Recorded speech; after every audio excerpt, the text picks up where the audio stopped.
Good morning, everybody. Today is Thursday, June 6, 2024. We welcome everybody here for work session agenda.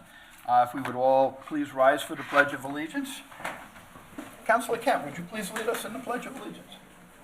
I pledge allegiance to the flag of the United States of America and to the republic for which it stands, one nation, under God, indivisible, with liberty and justice for all.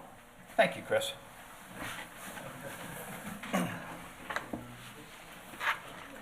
Okay, first up today on our work session is, for me, it's a pretty important item because it's a proclamation that the town is going to be giving to a gentleman that has spent years working very hard to better the town of Riverhead, and in particular the downtown of Riverhead. And I've known him since he was a little kid playing soccer in the PAL program. His dad coached with us in the PAL program. And Stephen Shauger went off to college and came back home and made Riverhead his home and made Riverhead his mission. And we truly appreciate all the work that he has done. And I would like to ask Stephen and Kelly and your two children to come on up front. On town board, we can go up. We have a proclamation for him.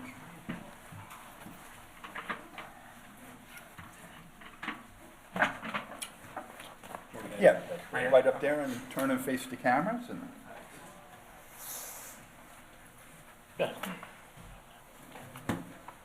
okay, we have a proclamation, and it's going to tell you some of the things that he's done. But if you know Steve as a person, and if you've worked with him on any of the projects in the town that he's done, this doesn't say nearly enough about the person that he is and about the person that cares about the town of Riverhead that he is, and that's so important. The work that you've done, Steve, is incredible. Second to none, the hours and hours that you put in, starting the Alive on 25 and almost always never having volunteers. And seeing you down there working these events, and it's not just Alive on 25, it's everything you've touched downtown. You've made our town a better place, and for that we thank you so much, and I'm going to read the proclamation. Whereas it is both fitting and proper the supervisor of the town of Riverhead, together with the town board and the residents of Riverhead, join the Riverhead Business District in recognizing an individual who has shown commitment to community service above and beyond the average person, much further above and beyond the average person. Whereas Stephen joined the bid in 2013 and became president in 2016. His contributions during his tenure are truly immeasurable. From meticulous planning of meetings to execution of large events such as Alive on 25, Stephen never lost sight of the goal, to expand sustainable economic activity in downtown Riverhead. Under Stephen's leadership, and together with the entire bid board, business has improved and foot traffic has increased for merchants along Main Street. Stephen was also invaluable to local businesses devastated by closures during the COVID-19 pandemic, and by facilitating access to emergency resources, assisting with the implementation of temporary outdoor dining, and by tirelessly advocating for business owners during a most uncertain and unprecedented time in our history. Now let it be known, Stephen's community contributions do not begin and end with the bid. He also participated as a member of the Town of Riverhead Business Advisory Committee and is Director of Operations for the Hyatt Place East End and the Preston Hotel in Riverhead. His commitment to betterment of business on Main Street resulted in being awarded 2022 Public Servant of the Year by the Riverhead Times Review Media Group. Stephen is also a devoted husband to wife Kelly Shauger, and together they have two very beautiful children. Now therefore, I, Timothy Hubbard, Supervisor of the Town of Riverhead, together with the entire town board, the citizens of the Town of Riverhead, commend and congratulate Stephen Shauger for 10 years of volunteer service with the Riverhead Business Improvement District, and urge all citizens to sustain public awareness of this vital member of our community. Stephen, congratulations. Thank you. Thank you. All so much. Everything you've done. I know the time that you've spent away from family to make our town better, and that is so much appreciated. And we know you're going to be around. So, and we know we can always lean on you, Steve, because you're a good guy. Board members, do you have anything you'd like to say? Absolutely. I've worked with Stephen for like 6 years, and I remember when Stephen was going to leave, I was president of the chamber, we were hand in hand on a lot of events, and you said it was in your heart. And I had the same feeling with the chamber and working with you. There was never a negative moment. Everything was positive, no egos involved, and I have to say, that's outstanding. Absolutely. Thank you. You've done great work for us. Thank you very much. Thank you for all you do for the town. Thank you very much. Pleasure. Thank you. Kelly, thank you for sharing them with us, because we know we kept them away from you a lot of hours, so many evening meetings and everything else. So, well, God bless you, Godspeed to you, and congratulations. Thank you very much.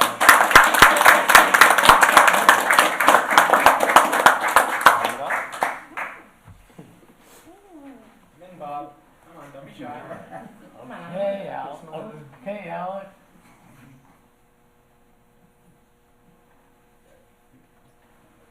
Do you want mom and dad?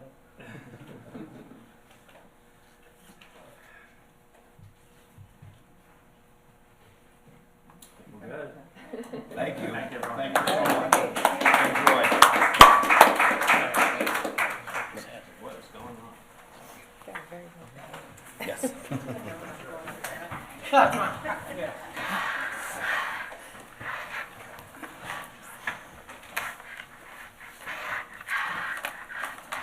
Okay, we have 4 matters on for open session, and the first matter we have on the agenda today is matters surrounding an update on a site plan application for 1001 Scott Avenue, Calverton. I would ask Matt Charters and Chris Kent to come up.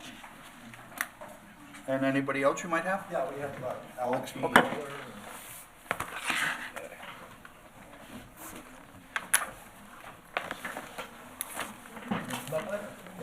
And Ike Israel, one of the principals. Who is that? I think I recognize. Oh, from Oregon. Oh, yeah, from Oregon. I got it. Gentlemen, just say your names so the public knows who you are. Christopher Kent from Farrell Fritz, 100 Motor Parkway, Hopwood, New York, on behalf of the applicant. Okay. Alex Holloman, civil engineer, Bowler Engineering, 275 Broad Hollow Road, Suite 100, Melville. Okay. Ike Israel, Richmond Realty. Okay. And of course, Matt Charters. That's me, senior planner, town of Riverhead. Going to give the board staff reports.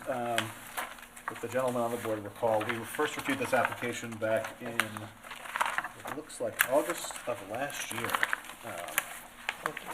I'm just going to give this to you so Denise and Joanne can kind of get up to speed. We did fully present this, so what's happening here? I gave you one of my copies too. I can steal that from me, Ken. So read the description. I'll give it back to you. No worries. So this is a site plan application for a 70,445 square foot warehouse building in Epcal at 1001 Scott Avenue.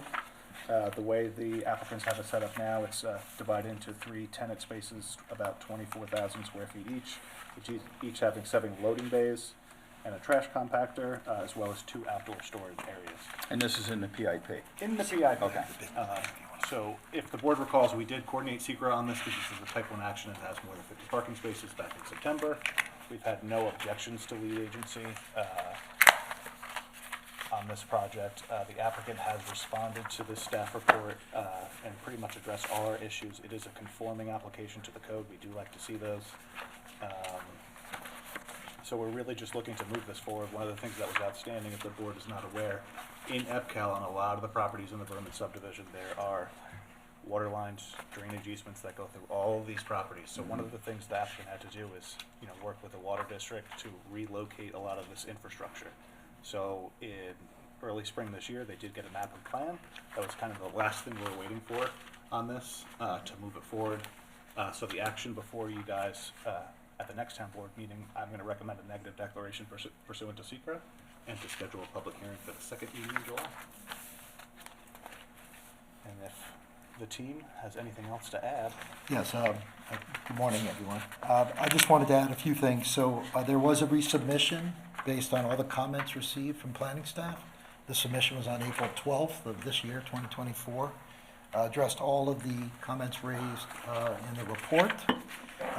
Just to give a little bit more information, this is part of the Calverton Camelot subdivision that was approved many years ago. And there was a table on that approved subdivision map, and the plan as proposed complies with all of the restrictions limited on provided on the table from the subdivision. I just printed, the subdivision itself is 15 sheets. On the cover sheet, there was this table that provided for every lot in the subdivision, how many square feet and all of that. And we're in full compliance with that table that was on that map that was approved, I believe, in 2006. Yeah. So we can walk through respond to any questions, but of all the comments that were received in the staff report, all of them have been addressed on the resubmission. I've seen this from the very beginning, I think Tim, you were on that, right? Through ARB, and I think this is a really good project. It's done a good job all the way through. And as far as some of those easements, one of them was a drainage swale. Yeah, I Back when remember that. when Grumman was there, Right. as you guys remember. The swale was the runoff from the runway, and it brought it all the way down to the river, which, nobody wants that anymore. So we are installing on-site drainage infrastructure underground that's going to capture not only our stormwater from our site, but all the stormwater upstream that should happen to run down. It doesn't really come anymore. If you go out there, that swale is always dry. But that swale does still exist, and we're going to be capturing that stormwater. Good, which is good. Yep. All good stuff. So what's the outdoor storage area? Like, just like, what's the intention that's gonna go over here?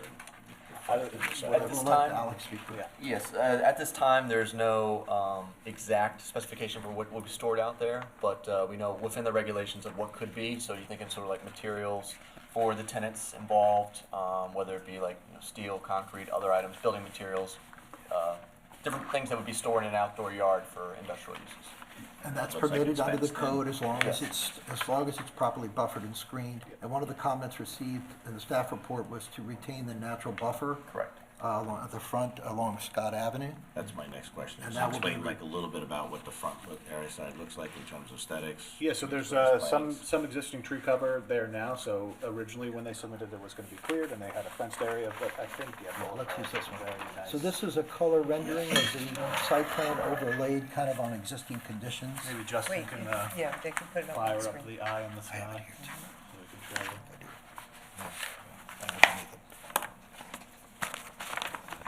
But this is what it looks like. So that's it completely, that's naturally vegetated now, and will remain naturally vegetated. This There we is go. screened. Yeah, it is landed. Pedicure? Yeah. Okay. Pull out. That's kind of upside down. You want to spin it around so that it Yeah. looks like you can actually see it on the screen properly? Yeah. There So you go. that's a view from Scott Avenue. That's right down here. That natural woodlands area will remain, as it's kind of enclosed you have it enclosed, Alex, maybe you can point to that. Correct. This area, we were successful in able to retaining the existing vegetation there, so we were able to limit the disturbance in this area. We do have the two driveways on both sides to provide Listen, good segmentation of truck traffic and car traffic, which is good for safety and for interaction in the road. And then the back area also, as required by regulation, a 100-foot buffer is provided. We think this will be a great improvement, as you can see, to the two properties. I guess that's the north and south. That's kind of the way our property looked a little bit, although we did have that buffer area along Scott Avenue that's going to remain. But there was some disturbance that will be much improved when we complete our site plan. is it like maintain grass and so forth, like cut, or is it just like when you say Here, leave it there's basic? there's It's trees actually here. trees. Yes, I You mean, can I see see the the- vegetation, but even along the sides and things like that. I'm just looking aesthetically Oh, wise. Like, I landscape? know it's an industrial area, Yeah. but every time there's Yeah, new so if development, you could- everybody chips in a little bit. Absolutely. So Absolutely correct. Well, we there have is a trees here. landscape plan Yeah. in the packet. I don't know if you have it. You do have a small version. Maybe I can give you a larger one. it should be towards the end, but if you can see around the outdoor storage area, there's evergreen screening that goes around this one, as well as in the back. I mean, you can't really see this from anywhere, and I believe they do show foundation plantings and, some parking area trees. Can you tell us who the tenants are going to be? I don't think it's been determined at this time. It's we don't- envisioned currently 2 demising walls with 3 different tenants, but unclear as to who the tenants would be. It's our understanding that there's a good market for the smaller spaced industrial area instead of the larger tenants. Have you had any response from the Navy yet? Nothing that I know. No, No. I haven't received anything. referrals were all done by the staff, right? Correct. And you're waiting for certain replies. Still waiting on certain replies. I'm going to resend out the revised set to a couple agencies. But yeah, we have not heard anything. And the SWIP plan was submitted to Drew Dillingham, and I believe referred out to DeBrook and Bartolucci for review. The fee was paid, so I don't know if we finalized that yet, but we're working on it. Yeah, we're in the wrapping up the comments and getting everything set. And we've also submitted to Suffolk County Department of Health Services for wastewater management. And are in a good spot with that, pretty much just waiting for SECRA. Yep. Riverhead Sewer we've been in contact with, and Riverhead Water. ARB, we've had our first meeting and responded to those, so we think we have good visibility into what everyone's telling us they'd like done on the property. It's good. And prior to public hearing, we'll hope to have responses from everyone and complete conversations to coordinate efforts to relocate the easement areas. Yes. And we're working with the town attorney on that. Very good. Any other questions? No, this is the perfect location for the perfect project. So, Well, that's there. Good. that's what that's all about up there inside the fence. Very good. Thank you very much. Yep. So you'll Okay, see thank two you. resolutions in your packet for the 18th of us. Okay. You have So a- that resolution is to move this to a public hearing. SECRA recommending a neg deck, and then public hearing. All right. Very good. Thank you, guys. Thank you. Thank you. You want to keep the plan? No. More paper. Good. I brought it just in case everybody wanted to see it in a bigger version.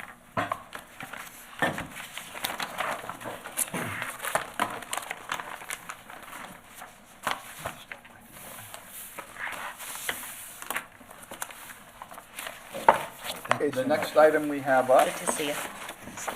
is matters surrounding the possible implementation of agritourism zoning, and that will be ROTHWELL, WASKI, and MERRIFIELD. Yeah, if we can invite up Anne Marie, Matt, and Greg to come forward. Anne Marie, Matt, and Greg.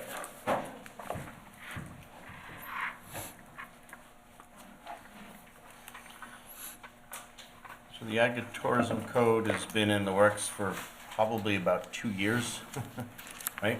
Yes. And so, you know, we have had many meetings over the years and trying to find different ways to preserve and protect the historic corridor from overabundance of housing, trying to find factors that are less of an impact in terms of school traffic, you know, and overabundance of breweries and bouncy bounces and things like that, kind of.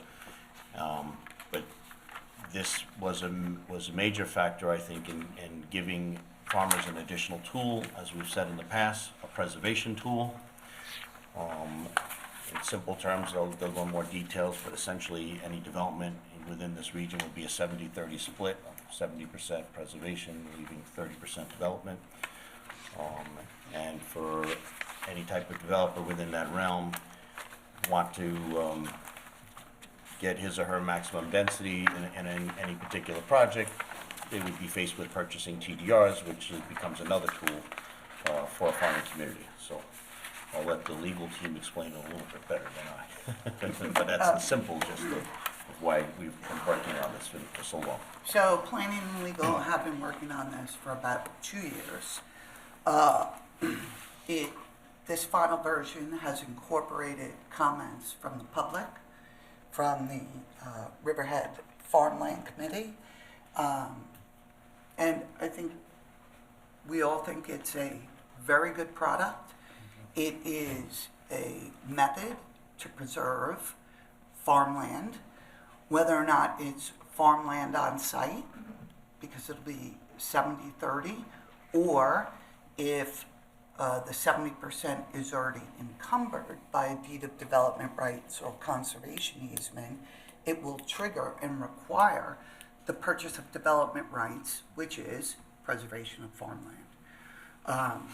We intentionally, when we drafted it, we tried to build in a lot of mitigation measures, including the limitation of 150 units.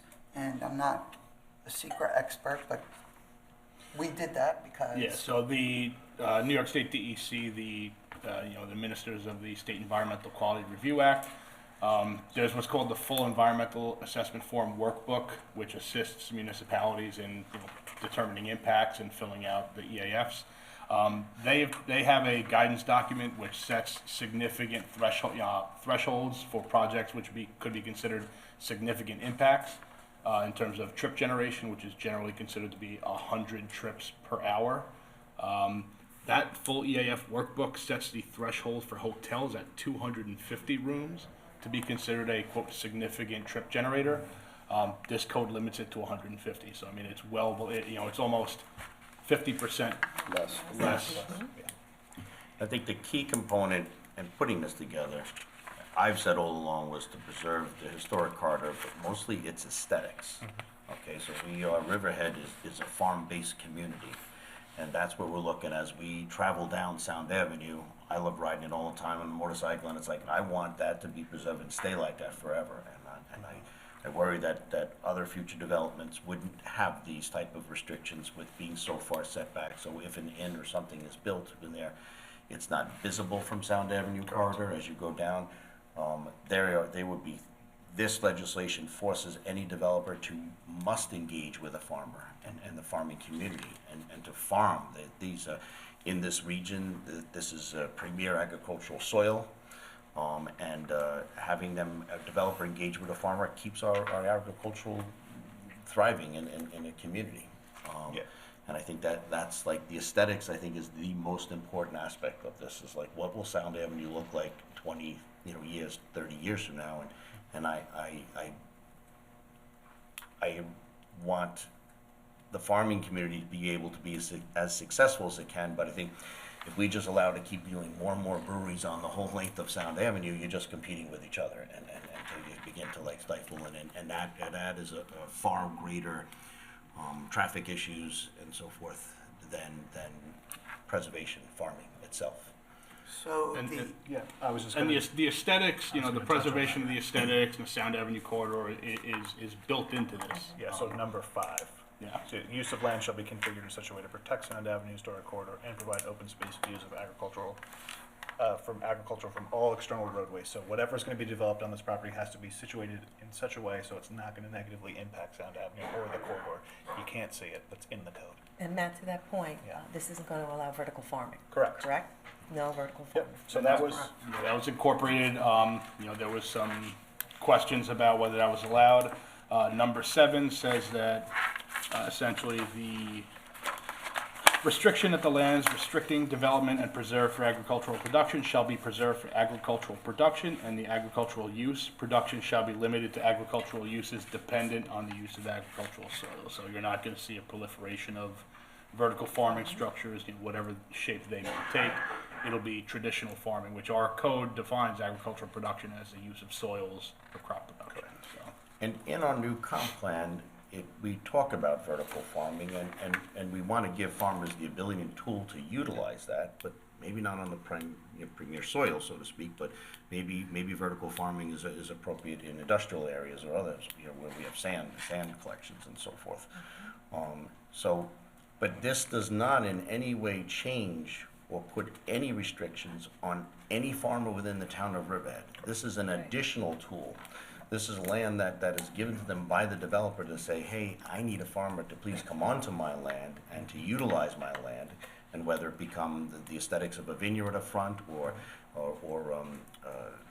plantings, meaning like growing lettuce, tomatoes, we go from farm, where they say from farm to plate, right? In type of an in establishment and so forth. That's what we're looking for. I can see botanical gardens in front of this area. Now, driving down Sound Avenue, that's what you're going to see, the farming aspect of. Maybe it's botanical gardens, maybe it's a vineyard or something like that. That keeps the aesthetics of the historic corridor in place. And some residents, including Mike Foley, were very concerned about creating wedding venues and really exacerbating potentially traffic. So throughout the drafts, we reduced the seating capacity in a restaurant. We prohibit any temporary structures being on the site. We prohibit advertising, and any event would have to be simply for somebody who is lodging at the resort and inn. It'd have to be inside. Right. One of the most important things to me is preserving farmland. As a lifelong resident here in Riverhead, I have watched over the years so many subdivisions go up. I've seen the impact that they've had on our school. I've seen the impact on traffic. I don't want to see anything but farmland on Sound Avenue. If there's something that I'm able to do to make that happen and, keep Sound Avenue the way that it is now. I wish it was back when I was a kid, but I think that this is an excellent tool to be able to preserve what's left, and that's what so many residents have been asking for. So I think you guys have done a great job. Thank And I you. mean, when we do hear, the Sound Avenue Scenic and Historic Corridor, which we hear repeatedly, there's the belief that it's 500 feet on either side of the roadway. It can't be discounted that some sections of Sound Avenue, if you go north of Sound Avenue, it's nearly 3/4 of a mile to the Long Island Sounds. I mean, if something was built a half a mile off of Sound Avenue or 3/4 of a mile off of Sound Avenue, I don't think that's necessarily in that 500-foot scenic and historic corridor. You wouldn't even see these things, which again is built into this code, at its fundamental level. And it's special permit of the town board. So you're gonna review it, you're gonna see it, you're gonna define, the parameters that the developer would have to adhere to aesthetically. Right. And that's the point. The developer, in a sense, the farm is going to be a tenant of the developer. This is not a farmer that already has a farm working. This is a piece of land where a developer will come in and hire a tenant farmer. The other question I had is to show the public, what's the mechanism if the tenant doesn't continuously farm this? So, Councilwoman WASKI and I work with the Farmland Committee. There is a monetary penalty, a stiff one. In addition, what we built in, it's $1,000 per day penalty. That's a pretty stiff fine. And this is on the developer for not having. Correct. Because that's the property Right. owner. Correct. It's not in the farm. In addition, in order to foster the agricultural production on the 70%, we required the developer to build and maintain a well site on the property to make sure there is water for growing. So it is going to be a farm, It a is. working No, farm. it Just has so to be. everyone understands that. Has It's to not be. Disney World where we're going to fake it and make it look like it's a Correct. farm. Right. It has to be. And there is a natural instinct to be concerned when anybody uses the word inn, resort, or anything along that line. So what are we talking about? This is not a Marriott Marquis that is going to be 4-story hotel. It is not that. This is a low-lying, development project that is not going to be seen nor viewed from Sound Avenue. And that's the whole key It component. meets the same height restrictions as is applicable and existing in the zoning code if you were to build a home. Yeah. It's the same. 35-foot maximum height. And this gives us revenue for the town. So it's smart Well- economic growth while maintaining agricultural preservation. That's what we ran on. Drives tourism, which is a huge economic generator for the town. Drives people to Sound Avenue, drives them to Sound Avenue to enjoy the corridor. And with TDRs, it just gives us the ability to keep chipping away at the land preservation. And every little bit helps every year that we click on, and we can do 5, 10, 20 acres and more goes along. That's the long-term goal, is to preserve and protect. And this is going to force the hand of a developer to engage in TDRs in order to get their maximum. And I've said it before, so I'll just highlight the sections quick. Greg might even want to supplement me. In our current master plan that exists and our future master plan, it includes 3.1 vision statement, included agritourism, 3.2, 3.6E, 3.6G, 3.7C, section 5.2, section 7.3, 7.7, 7.7C. Is this legislation, this code amendment, is consistent with those provisions? Am I right? 100%. Just going to put my John Q. Public hat on for a second and say, look, this was presented to us months ago. It was withdrawn because there was some concern. What is different today about this than months ago when we put it up? What has changed that we're putting the same thing back up? Well, so one of the items was, since then, Councilwoman WASKI worked with the Farmland Committee. We put in additional parameters. Those were not really rolled out because at the time, there were, the town was informed that certain members of the agricultural community didn't like a limitation on what could be on the prime agricultural soils. So since then, we have the Farmland Committee and incorporating their comments. We've heard from Ken Zolnicki, a member of the planning board, who has come in no less than a half a dozen times, expressing disappointment that it was withdrawn and that we abandoned it, and stressing it's a good preservation tool. During the at least half a dozen times that he's come in, he's reported to us that he has reached out to members of the farm community, and they're very supportive of it. His members that he's reached out to. He's also reached out to Peconic Land Trust. He also did some research in Southampton. So he's been knocking on our door a lot. Yeah. And it really caused us, to go back. I did draft potential incentive zoning for this particular area, perhaps delivering a different benefit if there was dissatisfaction with the farmland aspect. I drafted it, I've shared it with staff, shared it with the councilman, talked about it with BFJ on the phone. That would delay the comp plan, which I think it's important for the public we not do that. We can study incentive zoning in the future for different other areas of the town.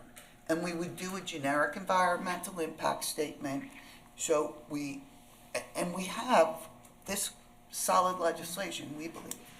So all those things caused us to come back and ask the town board to reconsider, support it or not support it, move forward or not move forward. But in addition to the comp plan discussions, there were multiple residents that outright said, no vertical farming on Sound Avenue. Correct. And so when you hear that, you go, all right, if the residents don't want vertical farming and we wrote legislation that prohibits it on there, you have to think, why are we not moving it forward?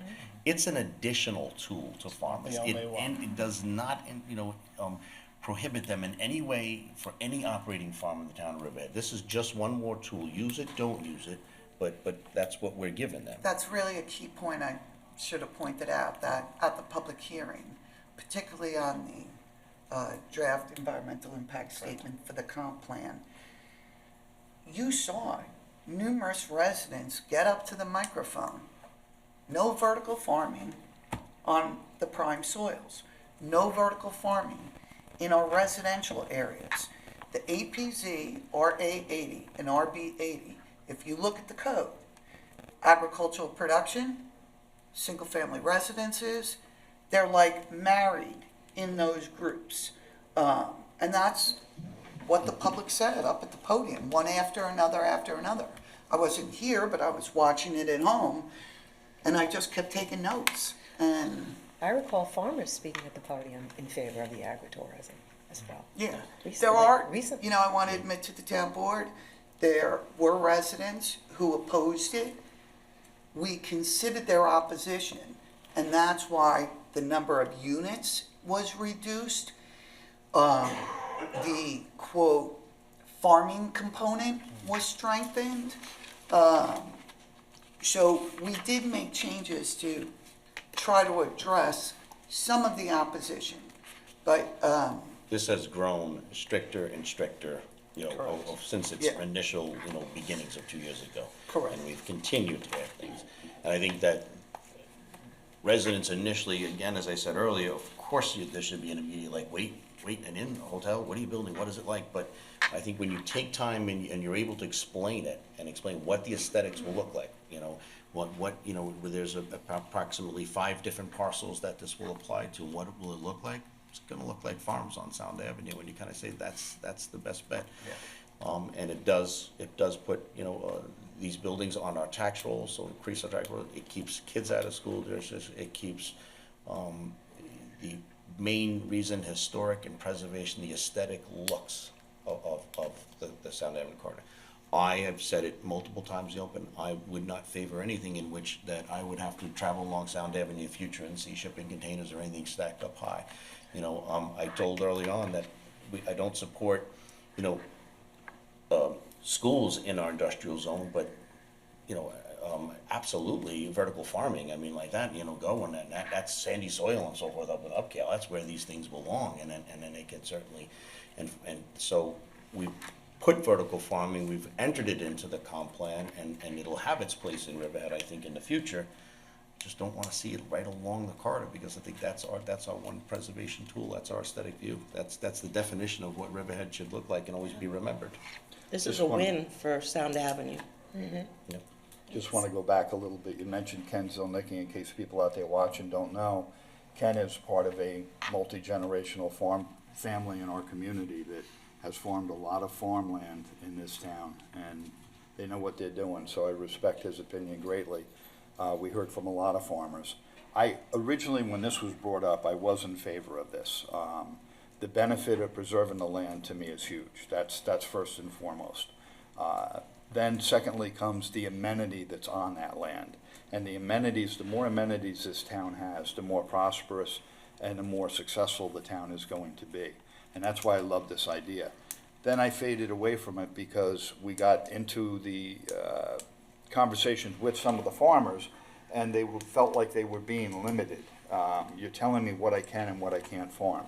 And this really doesn't tell them that. Their own farms, they can do whatever they wanted to do. If they wanted to do, say vertical farming on their own farm, they could probably do that. I would recommend that we address that in some manner that you don't see containers, and it's been brought to our attention that in some communities, they build actual barns over the containers, so you don't even see the containers. It looks like another barn on the farmland, which is great. So having said that, I've now swayed back to where I think this is a great program, and I always thought it was a great program, but I was very concerned with the farmers. And now that that's been hammered out, this is a win-win for the town, absolutely a win-win for the town. Because the regulations are on the developer's property, not the farmer's property. Correct. That's And the I think key. that was misunderstood That's early my on with some of the farmers, that they were thinking, hey, you're telling me what I can and what I can't do, and we don't want that, and we don't want that. We don't want to tell the farmers what they can and can't do. This is a tenant on the developer's property. Correct. I mean, he can determine what he wants on And his the own property. agriculture is that agriculture as is defined in New York State Ag and Markets Law that utilizes the prime agricultural soils. So I'm not telling you to put a vineyard on your property. I'm not telling you to grow tomatoes. Anything defined by New York State Ag and Markets Law, that's what can go on this property. Right. And I've heard comments from people living in, and I'll use this as an example because some of the people said this, that lived in Willow Ponds. And they're saying, we don't want any development north of Sound Avenue. Well, guess what? Many years ago, not even many years ago, Willow Ponds wasn't there. And people didn't want development north of Sound Avenue. So if you come in here and tell me you live at Willow Ponds and you don't want development there, I'm not really buying that too much, because your development was made there, and it's okay for you now, but it's not okay for somebody else afterwards. So And that was active farmland. yes, that was active farmland. Houses Ken built on it. Zilnicki brought that up. Correct, And absolutely. I can almost guarantee that if we go back and look at the minutes, I'm sure there was significant opposition. Without a You know, doubt. it was- I used to Without a doubt. snowmobile on that property. Yeah. But, No. and I'll also add, that development is large scale, but to the best of my knowledge, I traverse Sound Avenue a lot. There aren't traffic jams caused by Willow Ponds. No, they're not. Not at all. Even though it's significant development, And there's That's more not- units in there that would ever be in one of these resorts, and that doesn't Correct. cause a problem, so. Correct. Traffic is really not a valid argument. You know, I'm just gonna add, I don't know any farmer that's against this. I love this, and I think it's a great preservation tool. I had asked that we do the minimum at 70 acres if we're really serious about this, and identify other properties that are less than 100 acres, because I don't wanna see even a 50-acre property go into a subdivision, because what it's doing is it contradicts what we're trying to do here. So I think the 100 minimum is too high. I would go lower, and I would look at, try to identify other properties if we're serious about this, that maybe make the minimum 50 acres. The And I could the agree other with- question that I have, Yeah, just in response to you, I can agree with that, but I feel like we gotta walk before we. well, I don't wanna, crawl I don't want, before we but, run, crawl before we walk. Is that no, what I you're saying? understand that, but Paul, And why not start. start it here, but why not give the opportunity now? To me, why not just do it? You know, this is part of the walk. I'm not looking to run, this is just part of the walk. Because you can't take it back, and I think you gotta see how it develops, see how it works, and then if it's working and it's doing exactly what we hope it will do, then more, expand it later in the future, but. So this I- is I see it priority. working. I don't think this is a matter of see if it works. I think this is gonna work, and I think we need to make it work. But aside from that, I got another question. Greenhouses allowed on this? If they're utilizing the prime agricultural Okay, soils. so if somebody does a vineyard, right, and they grow grapes, let's say they do, 60 acres of grapes on the 70 acres, right? Now they cannot process the grapes, correct? And they can't bottle the wine. So now, right, so that's something I would look at. If somebody's growing tomatoes and then wants to produce tomato juice in order to stay in business, they cannot process the tomatoes, they cannot can the tomatoes on that property, which is something that I would look at. Well, I've always recommended, and the supervisor, if you remember, you've heard me say this, that should be taken up with New York State Ag and Markets. Well, it's done. That's it's- limits everywhere, that's not just this, that's it's- limited everywhere. But I could look at the breweries that do. The look at unique thing Okay, that- okay, I don't wanna, Well, it's in the New York State Ag and Markets law, so that should be taken up Separately with the state. Farm operation. However, what the town does, which is very unique, we, in our code, and we even have an expedited site plan review for farm stands. Even though farm stands, under Ag and Markets law, that is marketing, we allow it because that's part of Riverhead's history. We've always had it, we always will.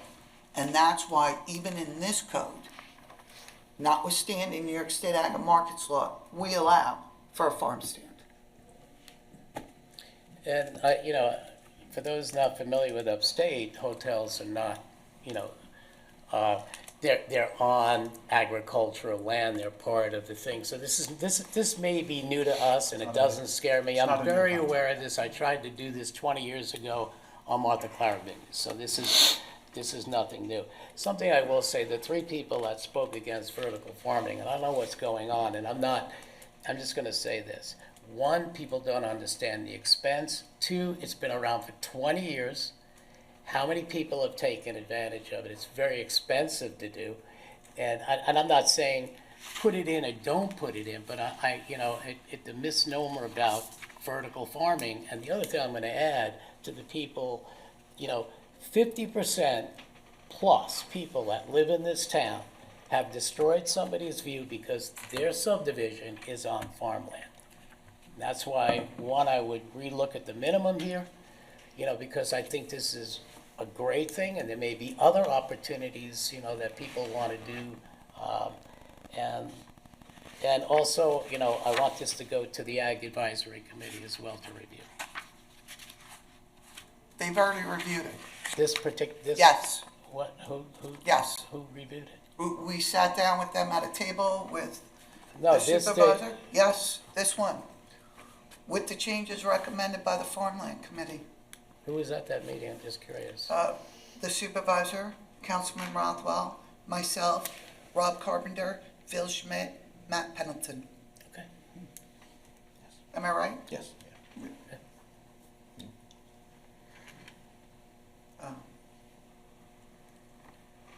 I'm glad I I remember Matt's just, last I name. want to, I know. yeah, I didn't remember. I have a either hard until time you with said that it. one too. I just want to thank everybody for the work and the time that has been put in this. The three board members, actually, Bob, you've been part of this too. I think it is a good thing, and I think it's been explained very thoroughly. The public's either gonna like it or not like it. There shouldn't be too many questions about it. But if you just consider the preserved land at the end of the day, we've got to keep farming going in this community, and that's one way to help them do it, is preserving the land. So, to me, that's the win-win here. And what would be helpful is, I know, being on the plan, the pre-submission, I've seen some of the subdivisions that are proposed on Sound Avenue. And again, I tried to do this 20 years ago and got a lot of pushback from the town, so. And Bob, I really appreciate your comment that you would like to do it, reduce the acreage. And I think the whole concept is great. I know you had this idea 20 years ago. I think for Riverhead and its residents, we have to start, with limited, and then I promise, the team will evaluate, because it's a great preservation tool. This should be done on also the south side of 25. Why are we limiting it to Sound Avenue? Well, because Right. this happens to be a receiving area. That's the one benefit that the RA 80 zoning district is already a receiving area, so we don't need to do any additional Well, GIS. we have some good farms going into Jamesport, through Aquabog and Jamesport. You're We should- absolutely We should be correct. absolutely looking at this to do the same, to have incentive zoning over there as well. I don't wanna, for me, I wanna do it, I wanna do it right, and I wanna do it now. I don't wanna do it like, let's try it over here and see, it's gonna work. I don't question whether it's gonna work, it works in other regions. Because, I don't question that. Let's make it right on the south side of 25 as well, that's all I'm gonna ask Well, for. I'm glad you want to do it now, because the team has worked on this for close to 2 years. Well, I'm sorry it took so long. No, To me, you I know would do what? it in a You month. know what? It's for good reasons, though. No, I understand. I'm But just it's sorry. good, yeah. because all the kinks have been worked out. Good. I know how much time you guys have put into this, and I thank you for everything that Absolutely. you've done. All right, great. Thank you. Thank you guys so much. Thank you. Okay, we have an interesting one coming up. We have matters surrounding possible code amendment to Chapter 301-253, Barber Shop This Poles. one's gonna be tough. Howard? I have to say, in all It's the, going to be a contentious one. all the difficulties that we address in Barber shop code revision, This is gonna be bad. Do you have a fresh haircut? I do. Oh, okay, so Yes, that's yeah. why you wanna do this. Yeah. So I do very- take this very legislation appropriate. personally. Yeah, I do. Yeah, so unfortunately, Andreas couldn't be here today. He's the one who brought this to our attention. Essentially, the way our code is drafted now, as it pertains to prohibited signs, you couldn't permit a barbershop pole. Most of the barbershops in town already have these, so this proposed code amendment would simply legalize those, and they would still be subject to permitting requirements and everything. Why would we do that? So people know there's a barber shop there? Yeah, and it's just sort of traditional. You No, know, that's, it's- I, yeah. you didn't get my Yeah. question. No, I love it. Yeah. That's a no-brainer. I'm sorry, that's too easy. That's all you have They're there? so prevalent, I had no idea they were not allowed. Yeah, it's just sort of an inconsistency that Andreas noticed in the code, and so this just carves out an exception for them. Okay. Great. Little bit of history, keeping it alive, Yeah, it's the traditional, traditional sign of a barber Right. shop, so it makes sense to keep it. I like it. Yeah. Yeah.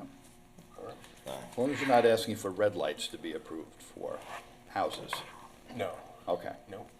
Red light. We won't do Think that went over everybody's head, but. Yeah. I don't know. I'm not gonna even ask, okay? Red light districts. I'm going to ask you to stay up here because our next item, we're on to matters surrounding a possible extension of the Calverton Industrial moratorium. Where'd Mac go? Heather, I just want to thank you for the work that you did on the Scott Avenue project. You know, all the planting stuff that you were recommending on the Scott Avenue. And Judith from the ARB. My God, she was great.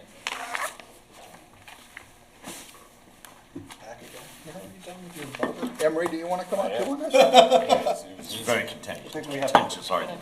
Dawn, too. Do we have Dawn? Okay. She was here.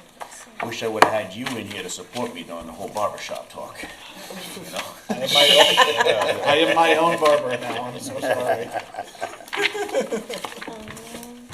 Okay, this discussion is going to be on the, surrounding the possible extension of the Calverton Industrial moratorium. We enacted a 6-month moratorium right after the first of the year. It's due to expire, I believe, July 12th. July 12th. And so we want to have a conversation regarding the possible extension of said moratorium for possibly just 3 months, just to ensure that we are beyond that late August point of the comprehensive plan. Correct. And I think that was the whole gist. Originally, when we put up the moratorium, was to let the comp plan be completed, and then we could go ahead. In talking to my cohorts up here, I think cohorts.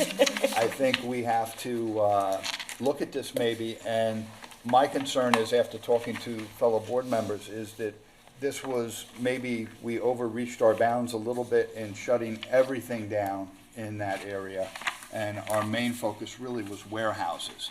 So I would suggest, if possible, if we could go for 3 months just on warehouses and take all the other items out that are in here, because really we got the mad rush of all these warehouses coming in all of a sudden. So we said, let's hit the brakes, let's do a moratorium. Moratorium's a big word.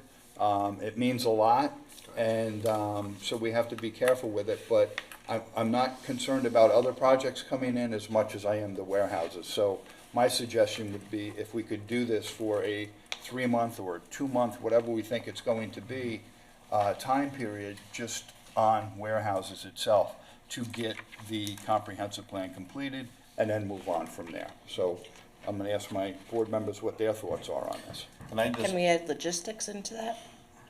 Yes, sure, that's fine. Well, Yeah, we campaigned, I mean, that's exactly what we talked about. The sort of jam that we run into is that, one, I mean, we don't necessarily have, there is no, right now, a definition of logistics in our town code.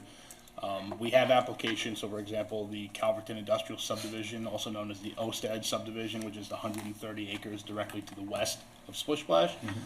That is a subdivision application. That is not a site plan application per se for a warehouse or a distribution center. It's an industrial subdivision application whereby we're reviewing the potential impacts from the subdivision and the potential build out. So there is no site plan application in that we could classify it as a warehouse application, et cetera. There are several other applications. There's a battery energy storage application that's on Edwards Avenue that is captured in the moratorium. There's an application to construct a dirt bike track on a 15-acre piece of property on River Road, which also proposes to excavate and sand mine about 120,000 cubic yards out of the Pine Barrens compatible growth area. That is captured in the moratorium. Again, whether or not they were explicitly stated, the moratorium does specifically reference certain applications, the Riverhead Logistics Center, the Ostad subdivision, all of those other industrial developments proposing warehousing buildings or actual development. It did not specifically reference the dirt bike track with the sand mine. Yes. So there's clear exemptions that exist in the moratorium. So type 2 applicants are exempt, your wireless communication facilities are exempt, site plan applications that have already received final approval from whoever is the approving authority are exempt from the moratorium, lot line modifications, and anything where a positive finding statement has been issued. So I'll agree with Greg that, well, yes, so warehouses were the sort of the thing that pushed us over the edge to realizing we were having an issue in Calverton and drew attention to the comp plan and the changes that we're going to make in this area. But the changes in the code are what's important, and the changes in the comp plan is what are important. So we're talking about, the recommendation is to combine zones in the comp plan and to create a new zone. and also to use TDRs in these areas. To utilize TDRs, we have to adopt the DGIS and have a finding statement and adopt the plan. We can't do that until the comp plan's completed. So the risk is, and the purpose and the intent of this moratorium was to sort of give the town that cover, knowing that there was going to be substantial changes to this area. Once this cover is gone, it's business as usual until we make the code changes. So what will happen is we'll have to review applications, and then once the code changes are made, we'll say, okay, applicant, now you have to go back to the drawing board and come in for how it conforms to the code now. So that's the intent. I mean, that was always the intent from the beginning, to get us to the end of the comp plan. We're not there yet. We're very close. We're not asking for a year. We're not even asking for 6 months. We're recommending 3 months, which I think is pretty reasonable. I recommended 6 to begin with. Well, and it is, you know, the Suffolk County Planning Commission yesterday, they did discuss the comp plan update. They unanimously approved it. They were actually, it was the Suffolk County Planning Commission at that meeting yesterday, they were discussing a potential moratorium at Southold, and they actually said at that meeting, you know, they usually recommend 6 months at that time. So our moratorium was sort of a little bit different, where they recommended, the condition was for 3 months, but. Obviously, we had a supermajority of the board, and went with 6 months, which you can do. Well, from what I understand, when the resolution first passed, it was also contemplated that we would go for an extension if we needed to. Correct. Right in the Yeah, legislation. so it's municipal And- home rule, so you can always amend your code and you can extend to go beyond. I mean, it's right in there. It's Right. 303.3. That's So it gives why, you the and we're ability so to close with the extend. comp Very plan. close.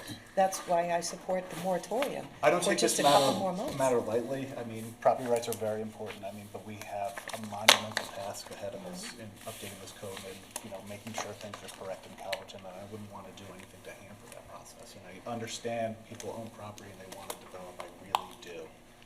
But we as the town want to make sure we're getting the best for that area. Matt, you had mentioned 2 months, and, you know, it could take 2 months for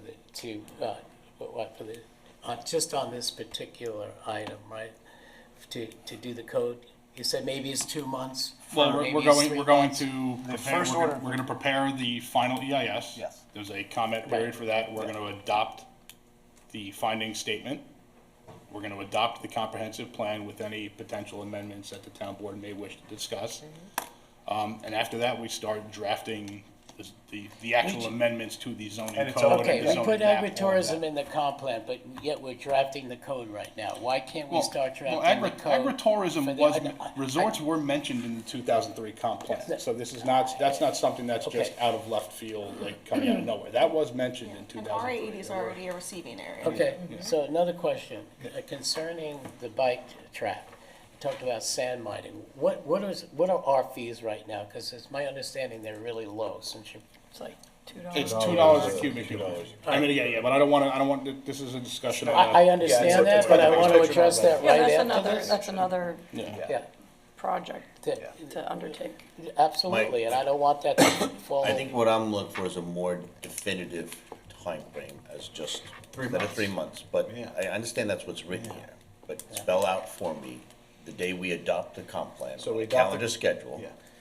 And it's going to then take you how long to get the zoning in place and passed? I would say, I mean, obviously you have to have a public hearing, you know, it's gonna, there would be a referral to the planning commission. I think it's always been the first order of business to tackle Calverton first.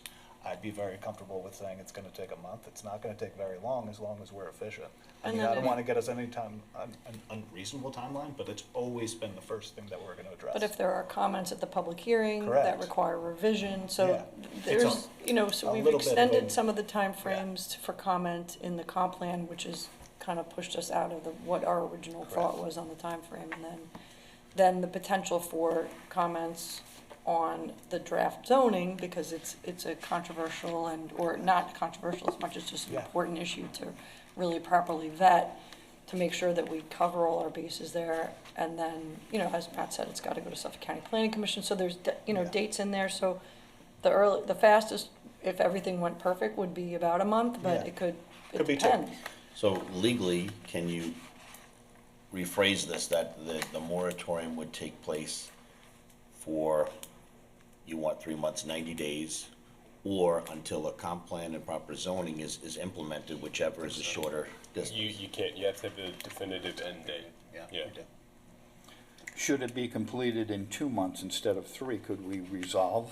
Dissolve. Yeah, You you can can bring resolve. it, you can bring it right in and. Yeah. Yeah, you Okay. can. and So I whenever think, you- Dawn, one of the most important things is really a commitment that the zoning impacted by this moratorium be the first zoning codes to roll out. Yeah, That was And- always That's the always done intent. always. Yeah, Always said and that. Yeah. quite honestly, we know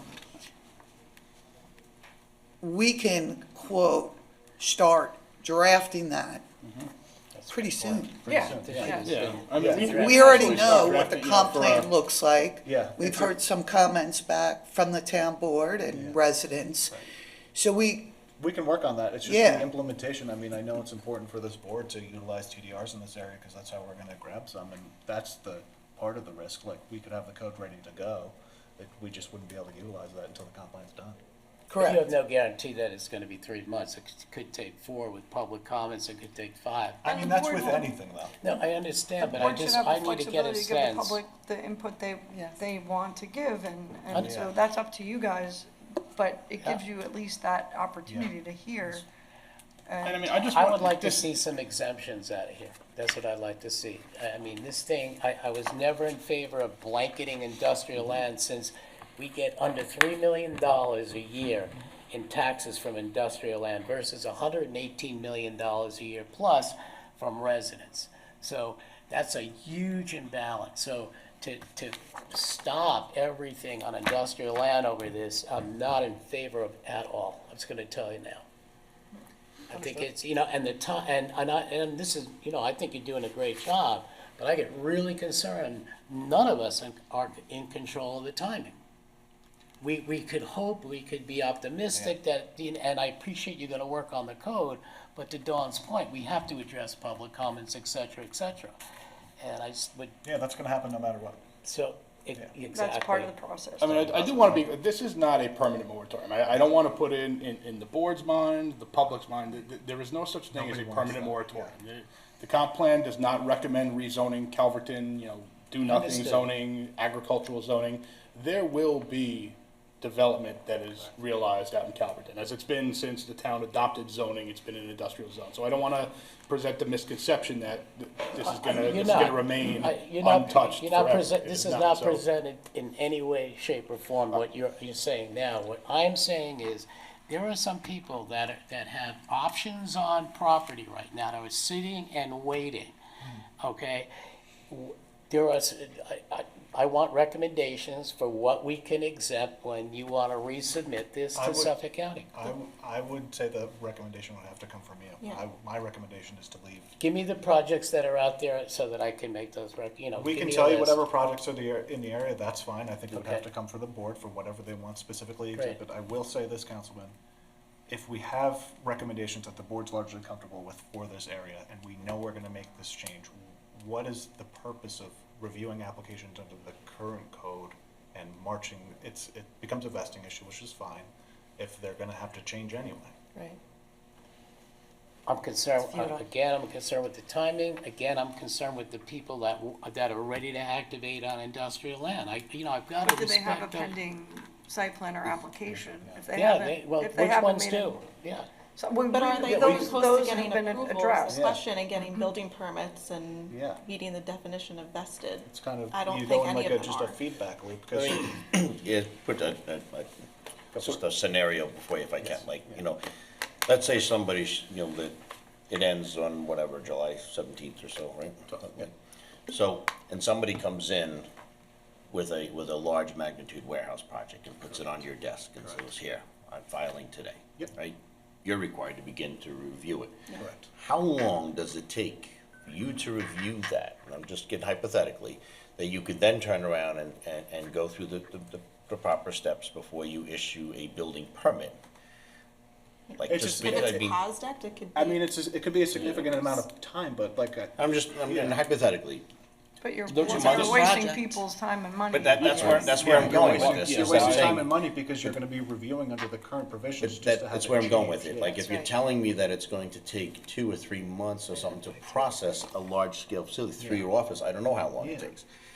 And then during that time, we're gonna hit the reset button because we did it. Well, that's what I'm trying to figure out. So like hypothetically, it's not like somebody dropped something off and then, you know, they caught a break of a 2-week window where now they get all No, the but we permits do and have they're in existing their building and then. Yeah, I will say we have existing applications that are obviously closer because they're existing and they've just been on pause since this started, so that's all the risk that's involved. But even like others that are currently under the Yeah. moratorium are still processing their secra Correct. outside of here because they're not stopped from doing that. So Yeah, I mean, those projects have been ticking along, getting things done. It's our review that stopped. It's not our anybody review else's. that stopped, so I think that's I mean, yeah, important for you to we- remember too, because the vesting situation is sort of a moving target legally. I'm sorry, Greg. Is there any legal mechanism, Eric, so that the people with applications, that, you know, a legal mechanism that they will follow whatever the comp plan comes up with? Well, I mean, they're going to have to once we change the Once we zone. change the code, but. So No, either no, either but the I'm project saying- Bob's complies asking zoning. Yes. Before that. Pre. But adoption. we don't know what the code's No, gonna legal say. mechanism. I'm asking Erica from a legal standpoint, and I'm asking you, Anne Marie. Right. You don't can't know. really, Yeah. because until you adopt the updated comp plan, the final environmental impact statement, we, you know, the team doesn't know what that final document's gonna look like. We can't anticipate the changes that this town board may make. And even, you know, we can get started on the zoning because we have somewhat of a framework, what's it's gonna look like. But our final version can't be until the day both those documents are approved by this town board. Whereas a simple 3-month moratorium addresses all that. That could go Nothing on, else becomes- from what I'm hearing, it could go on for 4 or 5 months. You know, Well, I we mean, haven't said it, we haven't said it The- 3. So Yeah. so the moratorium. the moratorium itself, but with public comments. Go ahead. But what you're talking about are the changes to the zoning that come after the comp plan is completed. Combination. There's Right. a couple of things. So we don't know that those two tracks are gonna intersect at Exactly. just the same time, okay? Exactly. This is our best So- possible estimate. Right, this is planning's estimate based on the progress of the comp plan and how long they're estimating it'll take to accomplish the zoning changes. Okay. But if I'm a developer and the comp plan's been adopted, but the zoning is not in place yet, I know exactly what's probably gonna come down the pike, and I can anticipate that. You know, so engineering wise, I'm not gonna fully engineer my plan knowing Right. I'm gonna meet certain hurdles that are set forth in the I comp plan. get that. That's, I think what it comes down to is we're so close to the end of the wire. Correct. Why are you gonna pull the plug now? Just let the comp plan finish through. Well, this is just for a public hearing, right? Right, this is just for a public hearing. can you send the, I'm sorry. No, go ahead. No, can you send the board a list of? Applications that are yeah, captured that are not, currently? yeah, that are not warehouses, you know, Well, that, I mean, we'll send you everything that's captured, I think that's. okay, could you do that so that we at least have a chance to look at that? Have that generated. I think playing both sides, if I'm, I think, and what I think Ms. Prudenti was saying, as a developer, like if I'm going to invest in a project, I'd really rather not start writing checks to my architect, my engineering staff, and my legal staff to start filing papers or to begin the whole process, that knowing I'm probably wasting a lot of money because I'm gonna have to go back to the drawing board at the beginning. And that you might be doing, as odd as a moratorium ever sounds, a favor to a developer going, just hang on a little bit longer, this might actually save you a lot of money, and you don't have to redo things. That's just my initial. It's a good Right, point, because though. that's, It's a that's, valid I mean, point. Under a that's what my moratorium anyway. concern would be, is that the moratorium is allowed to lapse, and then we start getting applications in, and then 2 or 3 months later, you all are adopting zoning code changes, and now you have the series of applications that were filed. I think, I mean, from my analysis, that only increases the chance of litigation if you then subsequently, you know. Try to change it after Change, they- No, that way change we the all- code in their They relied applications on the become other non-conforming, right. And I Now, will- whether they'd have any merit to those lawsuits is a completely separate analysis, but it would just increase the risk of, you know, basically having to deal with those types of lawsuits and claims. And I will say publicly, is it my intention to support any of the zoning changes based on what's adopted in the comprehensive plan and the GEIS, basically stating that I'm not going to after that, refrain from any zoning changes because there are potentially projects. So I'm making it, public stated now that, that I intend to go with the recommendations of the comp plan and the new zoning, and so that should be in consideration when somebody's trying to have some type of foresight. Do I submit something right now if it doesn't, or do I not, It's a risk. No, I mean, Right. I mean, and the risk is the current applications as well. I mean, that's something the board should be aware of. I mean, 'cause I'm not gonna assume I'm the developer, but I'm gonna want to get my project as close to approval as possible until that code changes. Right, do we have support to go to a public and post? Yes, Yes. Okay. I'm never going to tell the public that they can't come Yes. out and speak. Yeah, so, I mean, we are on, so part of the urgency of this was because we were on a timeline with the town board's calendar. So that was Correct. the intent of trying to get this on, at least for a publish and post, as Yep. quickly as we could. If we do it at the next meeting, it's gonna push us out.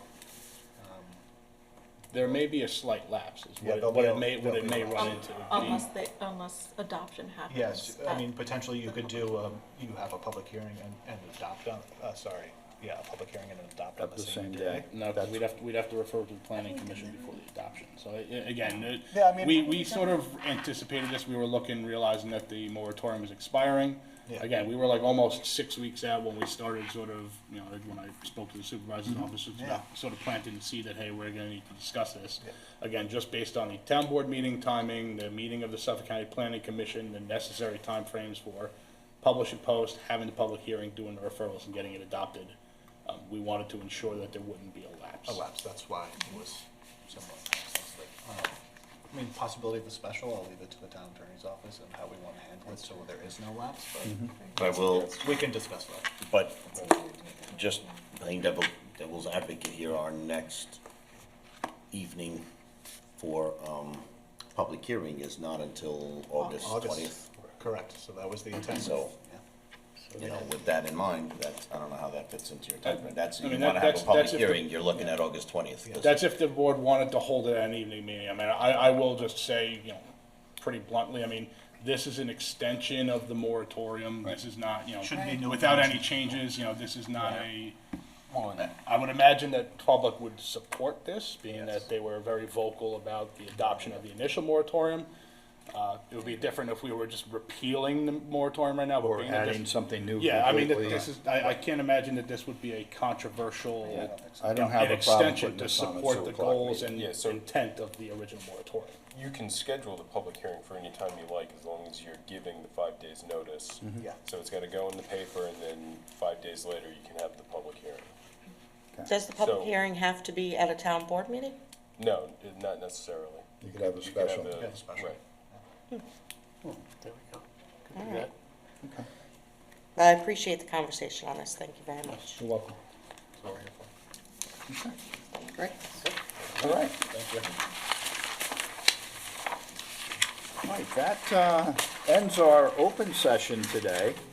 In a moment, I'm going to ask to close the open session and go into executive session to discuss personnel matters surrounding results of a personal investigation with STRIPLIN-TIO and COYNE, matters surrounding possible hiring of an employee, Hubbard, and contractual matters surrounding possible agreement with the Riverhead Central School District, Howard and HEGERMILLER, matters surrounding possible contractual agreement with BFJ, Thomas, Rothar, Diapola, Bergman, and Charters, matters surrounding possible contractual agreement with Riverhead Water District, Rothwell, Mancini, Thomas, Prudente, matters surrounding contractual agreement with an employee, Prudente, and matters surrounding terms of a PSA with Municipal Valuation Services, Tenenberg, Lipinski, Brown, and Howard. With that, could I have a motion to close open session and go into executive session? So moved. Second. All in favor? Aye. All opposed? Okay, work session is closed, and executive session will take place upstairs in the conference room.